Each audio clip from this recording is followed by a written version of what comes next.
Azərbaycan xalqının gözlədiyi gün, Azərbaycan xalqının könlünü fəth edən, o böyük həsrətində olduğumuz qələbənin şirinliyini bizə yaşadan və o bayrağı sancan Yaşar Hüseynov, Gizir Yaşar Hüseynov milyonların qəlbində.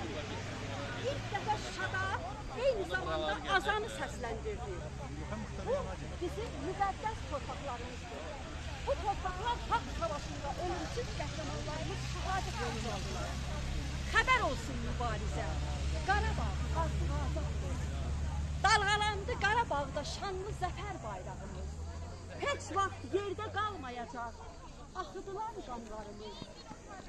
Canlarını fəda edən şəhidlərin ruhu şaddır. Deyin Polad Həşimova, Qarabağ artıq azaddır.